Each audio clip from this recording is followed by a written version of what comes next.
स्वागत है आप सभी का tech study ITI YouTube channel पर। CSIR की यूनिट्स हैं CERI central electronics engineering research institute. यहाँ से ITI पास आउट छात्रों के लिए परमानेंट जॉब निकल कर आ चुकी है, जिसके ऑनलाइन फॉर्म भी भरे जाने स्टार्ट हो चुके हैं। कौन कौन से ट्रेड इसमें एलिजिबल हैं? ITI के कई ट्रेड को मौका दिया गया है और परमानेंट नौकरी है। सैलरी आपको क्या मिलेगी, एज लिमिट क्या रखी गई है, एलिजिबिलिटी कंडीशन क्या है, अगर आप ITI फ्रेशर हैं तो फॉर्म भर सकते हैं, फॉर्म भरने की फ़ीस क्या है, सिलेक्शन प्रोसेस क्या है, वो सब कुछ इस वीडियो में देखेंगे। तो आप लोग प्लीज़ वीडियो को पूरा देखिएगा। एंड वीडियो को अगर आपने लाइक नहीं किया तो प्लीज़ लाइक एंड चैनल को सब्सक्राइब भी ज़रूर कर लीजिएगा। साथ में अगर आप टेलीग्राम चैनल पे हमारे साथ नहीं जुड़े हैं तो कमेंट सेक्शन में आपको पहले नंबर पे टेलीग्राम चैनल की लिंक मिल जाएगी, वहाँ पे आप लोग ज़रूर जुड़ जाइएगा। वहाँ सभी तरह की इन्फॉर्मेशन, अपडेट, उसके साथ साथ नोटिफिकेशन की PDF, उनका फॉर्म अप्लाई करने का लिंक, ये सब कुछ आपके साथ हम शेयर करते रहते हैं। साथ ही आपको प्ले स्टोर पे हमारे ऐप की भी लिंक मिल जाएगी, जहाँ से आप ज्वाइन करके अलग अलग कोर्सेज़ अपनी गवर्नमेंट जॉब की तैयारी को एक नई ऊंचाई दे सकते हैं। तो उसे भी आप लोग इंस्टॉल कर सकते हैं, उसकी भी लिंक आपको कमेंट सेक्शन में मिल जाएगी। तो यहाँ पे हम जिस वैकेंसी की बात कर रहे हैं, इसमें ऑफिशियल वेबसाइट पे आप नीचे आएंगे तो आपको मिलेगी यहाँ पे recruitment for the post of technical officer group 3 and साथ में टेक्नीशियन ग्रुप 2-1। ठीक, एडवर्टीज़मेंट नंबर 1/2026 21 मई की डेट में जारी किया गया है। तो आइए यहाँ पे इसको कंप्लीट देखते हैं कौन कौन सी इसमें वैकेंसी है। फॉर्म भी इसके भरे जाने स्टार्ट हो चुके हैं। ये अप्लाई करने का लिंक है, इसे भी हम आपको वीडियो के डिस्क्रिप्शन एंड साथ में कमेंट सेक्शन में दे देंगे, वहाँ से आप लोग इसको डायरेक्ट क्लिक करके यहाँ पहुँच सकते हैं।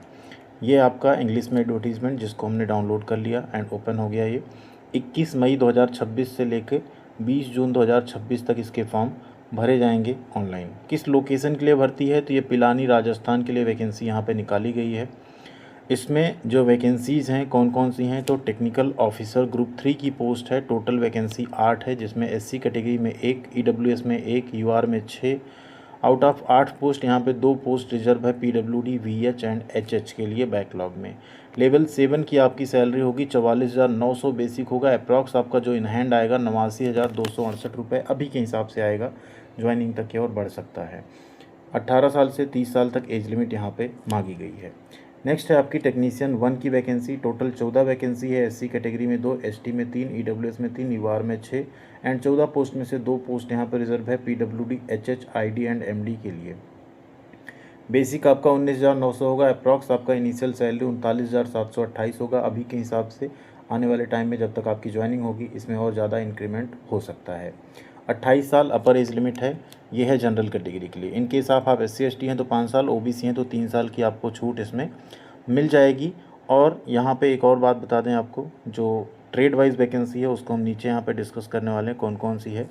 जैसे हम टेक्निकल ऑफिसर की बात करें तो TO1 में BE BTech आपने किया हो 7 वैकेंसी है। इलेक्ट्रॉनिक्स या इलेक्ट्रॉनिक्स एंड इंस्ट्रूमेंटेशन या इलेक्ट्रॉनिक्स एंड कम्युनिकेशन इंजीनियरिंग या इलेक्ट्रिकल एंड इलेक्ट्रॉनिक्स इंजीनियरिंग के लिए अगर आपने किया है तो आप फॉर्म भर सकते हैं BE BTech। या आपने MSc किया है अगर फिजिक्स इलेक्ट्रॉनिक्स या अप्लाइड इलेक्ट्रॉनिक्स में तो भी आप फॉर्म भर सकते हैं 55% मार्क्स के साथ। ठीक है। नेक्स्ट आता है आपका TO2 में एक वैकेंसी है। ये है आपका कंप्यूटर साइंस के लिए। अगर आपने BTech किया है कंप्यूटर साइंस में या आपने MCA किया हो 55% मार्क्स के साथ तो आप इसका फॉर्म भर सकते हैं। एक वैकेंसी है UR कैटेगरी में। तो ये तो हो गया आपका TO की पोस्ट। इसके बाद आती है टेक्नीशियन 1 की वैकेंसी, जिसमें 6 वैकेंसी है आपका किस ट्रेड के लिए। ITI आपने अगर इलेक्ट्रॉनिक मैकेनिक ट्रेड से की, NCVT या SCVT से, बिल्कुल आप फ्रेशर हों, कोई एक्सपीरियंस की ज़रूरत नहीं, तो आप फॉर्म भर सकते हैं। UR में 2, EWS में 1, SC में 1 और ST में 2 वैकेंसी है। अब आप सोचेंगे OBC कैटेगरी छात्र क्या करें, तो अगर आप OBC हैं, आपकी यहाँ सीट नहीं है तो आप UR के लिए फॉर्म अप्लाई कर सकते हैं, बशर्ते आपको एज में छूट यहाँ पर UR में अप्लाई करने पर नहीं मिलेगी। अगर आपने यहाँ पे ITI किया है तो आप फॉर्म भर सकते हैं। अगर आप 10वीं के बाद 2 साल की इलेक्ट्रॉनिक मैकेनिक में अप्रेंटिसशिप की हैं तो भी आप फॉर्म भर सकते हैं। 55% मार्क्स होना चाहिए कम से कम ITI अप्रेंटिस में। अगर आपने 10वीं के बाद 10वीं 55% मार्क्स के साथ पास की हो साइंस सब्जेक्ट के साथ और आपने यहाँ पे 3 साल का वर्क एक्सपीरियंस आपके पास हो इलेक्ट्रॉनिक मैकेनिक ट्रेड में काम करने का किसी ऑटोनॉमस बॉडी या गवर्नमेंट सेक्टर में, तो भी आप इसका फॉर्म भर सकते हैं। अगली पोस्ट है 6 वैकेंसी है टेक्नीशियन 1 में इलेक्ट्रीशियन, वायरमैन या इलेक्ट्रिकल फिटर की। यहाँ अगर आपने इलेक्ट्रीशियन, वायरमैन या इलेक्ट्रिकल फिटर से ITI किया है तो आप इसका फॉर्म भर सकते हैं। या आपने अप्रेंटिस की है या आप 10वीं के बाद 3 साल का एक्सपीरियंस हो तो भी आप इसका फॉर्म भर सकते हैं।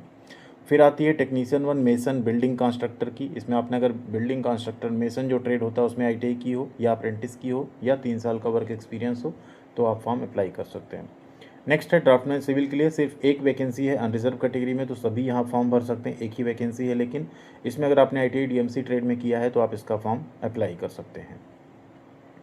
अब यहाँ बात कर लेते हैं मोड ऑफ एग्जामिनेशन की। तो पेपर 1, 2 एंड 3 तीन पेपर होंगे, जिसमें पेपर 2 और 3 उन्हीं का चेक होगा जो पेपर 1 में मिनिमम नंबर स्कोर करेंगे, और मेरिट आपकी किससे बनेगी, पेपर 2 एंड पेपर 3 के मार्क्स मिला के आपकी मेरिट बनाई जाएगी यहाँ पे।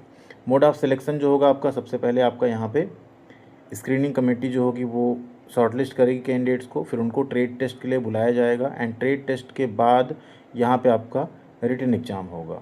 ठीक है, तो कम्पिटिटिव जो आपका रिटन एग्ज़ाम होगा वो टेक्निकल ऑफिसर पोस्ट में अगर आप देखें तो इसमें आपका OMR बेस्ड होगा या कंप्यूटर बेस्ड, दोनों हो सकता है। इंग्लिश हिंदी में क्वेश्चंस रहेंगे, ग्रेजुएशन पोस्ट ग्रेजुएशन लेवल के क्वेश्चन होंगे, 200 क्वेश्चन पूछे जाएंगे, 3 घंटे का समय मिलेगा। Paper 1 mental ability test 50 question 100 number का रहेगा, कोई नेगेटिव मार्किंग नहीं रहेगी, 1 घंटे का पेपर होगा। पेपर 2 30 मिनट का होगा, इसमें जनरल अवेयरनेस और इंग्लिश लैंग्वेज के 25-25 क्वेश्चन होंगे, नेगेटिव मार्किंग होगी, 1 क्वेश्चन 3 नंबर का रहेगा। पेपर 3 आपके ट्रेड से रिलेटेड होगा, 100 क्वेश्चन होंगे, 300 नंबर का, 90 मिनट का समय होगा, नेगेटिव मार्किंग रहेगी। अब बात करते हैं टेक्नीशियन में। तो टेक्नीशियन के केस में क्या होगा, आपका सबसे पहले 3 पेपर होगा, पेपर 1, 2 एंड 3। पेपर 2 और 3 उन्हीं का चेक होगा जिनका यहाँ पे पेपर 1 क्वालिफाई करेंगे, और फाइनल मेरिट लिस्ट आपकी पेपर 2 एंड 3 से बनेगी, जो कि ऊपर था सेम है। मोड ऑफ सिलेक्शन की बात करें तो जो ऑनलाइन एप्लीकेशन रिसीव होंगे उन्हें यहाँ पे स्क्रीन किया जाएगा एक कमेटी के थ्रू। स्क्रीनिंग कमेटी ये भी कर सकती है कि चलो शॉर्ट टेस्टिंग के लिए हम उनको पहले ट्रेड टेस्ट के लिए बुला लें, या ऐसा भी हो सकता है कि उनको डायरेक्ट जो है ट्रेड टेस्ट ना करा के उन्हें डायरेक्ट एग्जाम के लिए बुलाया जाए। वो चीज़ें जो सिलेबस है ट्रेड टेस्ट का रिस्पेक्टिव ट्रेड का, वो भी यहाँ पे ऑफिशियल वेबसाइट पे दिया हुआ है, उसे भी हम आपके साथ शेयर कर देंगे। जो कैंडिडेट यहाँ पे ट्रेड टेस्ट क्वालिफाई करेंगे उन्हें रिटन एग्जाम के लिए आगे बैठाया जाएगा। तो यहाँ पे ट्रेड टेस्ट लगभग मैंडेटरी मान के चलिए, आपका पहले स्किल टेस्ट या ट्रेड टेस्ट होगा, फिर आपका रिटन एग्ज़ाम होगा। रिटन एग्ज़ाम में जो पहला आपका पेपर होगा उसमें क्या होगा, टोटल वैसे तो आपके 150 क्वेश्चन रहेंगे, 2.5 घंटे का आपका पेपर होगा, इंग्लिश हिंदी दोनों में क्वेश्चंस रहेंगे। पेपर 1 से मेंटल एबिलिटी टेस्ट आपका रहेगा, जिसमें आपके general intelligence, basic math, reasoning, problem solving and situational judgement के क्वेश्चन पूछे जाते हैं। 50 क्वेश्चन 100 नंबर का, कोई नेगेटिव मार्किंग नहीं रहेगी। पेपर 2 में आपका जनरल अवेयरनेस और इंग्लिश लैंग्वेज के 25-25 क्वेश्चन 75 नंबर के, 1 नंबर आपका कटेगा अगर आप गलत करते हैं कोई आंसर उस केस में। पेपर 3 आपका 1 घंटे का, कंसर्न सब्जेक्ट 50 क्वेश्चन 150 नंबर का, 1 नेगेटिव मार्किंग रहेगी हर क्वेश्चन गलत होने पे। कंसर्न सब्जेक्ट आप जिस ट्रेड से हो उसका आपको देखना पड़ेगा, पूरा सिलेबस जो है वो पढ़ना पड़ेगा। एज लिमिट 20 जून को कैलकुलेट होगी, 18 साल से लेके जो ऊपर दिया गया एज लिमिट वही रहने वाला है, 18 से लेके आई थिंक 28 यहाँ पे दिया गया था, और उसमें 30 साल दिया गया था, 18 से 28 या 18 से 30 रहेगा। छूट की बात करें तो SC ST में 5 साल, OBC में 3 साल की छूट मिलती है, आप सबको पता है ये चीज़। अब बात करें यहाँ फॉर्म भरने की फ़ीस एंड जो बाकी क्राइटेरिया है उसके बारे में। तो सबसे पहले सैलरी के अलावा जो आपको बेनिफिट मिलेगा, बेसिक में आपको DA मिलेगा, HRA मिलेगा, ट्रांसपोर्ट अलाउंस मिलेगा। इसके अलावा आपको जो बेनिफिट्स है medical expense, leave travel concession, convince allowance, house building advance, ये सब कुछ मिलेगा। NPS आपको मिलेगा यहाँ पे। इसके अलावा आपका चाइल्ड एजुकेशन एंड बाकी जो फैसिलिटीज़ हैं वो भी आपको यहाँ पे प्रोवाइड कराई जाती हैं। जनरल कंडीशन है, ऑल इंडिया कैंडिडेट यहाँ पे फॉर्म भर सकते हैं, आप कहीं से भी बिलोंग करते हो फॉर्म आप यहाँ पे भर सकते हैं। फॉर्म सिर्फ ऑनलाइन भरना है, उसमें और कोई भी आपको अलग से ऑफलाइन या फॉर्म को कहीं भेजना नहीं है। ठीक है, ऑनलाइन कैसे भरना है फॉर्म, अगर आप भरने में एलिजिबल हैं और चाहते हैं हम आपको एक वीडियो प्रोवाइड करें तो हम स्टेप बाय स्टेप कैसे इसका फॉर्म भर सकते हैं उस पर एक वीडियो बना देंगे। आप लोग कमेंट सेक्शन में एक बार यस करके लिख दीजिएगा। अगर आप एक से ज़्यादा पोस्ट पे अप्लाई करना चाहते हैं तो आप फॉर्म भर सकते हैं, लेकिन हर बार जो भी फॉर्म आप भरेंगे 500 रुपये जो फीस है वो आपको यहाँ पे पे करनी पड़ेगी फॉर्म भरते टाइम। अच्छा, फ़ीस पे कैसे करनी है, तो फ़ीस जो पे करनी है आपको यहाँ पे जो फॉर्म आप भरेंगे एप्लीकेशन फ़ीस उसकी 500 जो लगनी है वो आप director CSIR central electronics engineering research institute, online payment system होता है निफ्ट या बैंक ट्रांसफ़र या नेट बैंकिंग, उसके थ्रू आप इस अकाउंट में डालेंगे फ़ीस। ठीक है, और जो फीस वहाँ आप डालेंगे उसका आप एक्नॉलेजमेंट या जो भी रहेगा उसको एप्लीकेशन फॉर्म के साथ वहाँ पे UTR नंबर या ट्रांजैक्शन नंबर आपको देना पड़ेगा। SC ST PWD women ex serviceman की यहाँ पे कोई फ़ीस नहीं लगेगी, सिर्फ जनरल OBC और EWS की फ़ीस यहाँ पे लगेगी, ठीक है। और जो कॉपी है application print out and payment detail की, उसे अपने साथ आपको रखना है, बाद में उसे आपको जमा करना पड़ सकता है। डॉक्यूमेंट क्या क्या लगेंगे? Passport size photo, high school and ITI की मार्कशीट सर्टिफिकेट। इसके अलावा आपका अगर कैटेगरी सर्टिफिकेट है रिज़र्व का तो वो आपको देना पड़ेगा, एंड साथ ही साथ आपको कोई एक्सपीरियंस या कुछ है तो उसका सर्टिफिकेट भी आपको देना पड़ेगा, और जो आपकी फ़ीस का डिटेल है वो आपको भरना पड़ेगा फॉर्म भरते टाइम। तो फॉर्म भरने का स्टेप बाय स्टेप वीडियो हम प्रोवाइड कर देंगे, जिससे आप लोग बिना किसी मिस्टेक के आसानी से अपने मोबाइल फ़ोन से इसका फॉर्म भर पाएंगे। Thank you very much. I hope हमने सारी इन्फॉर्मेशन आपको सही से बताई है, आपको समझ भी आई होगी। इसके अलावा CSIR की एक और यूनिट से भर्ती आई है, जिसके बारे में ऑलरेडी चैनल पे और वीडियो अपलोडेड है, उसे भी आप लोग चेकआउट कर लीजिएगा, और जिसमें भी एलिजिबल है उसका फॉर्म भर के उसकी तैयारी में अभी से लग जाइएगा। Thank you.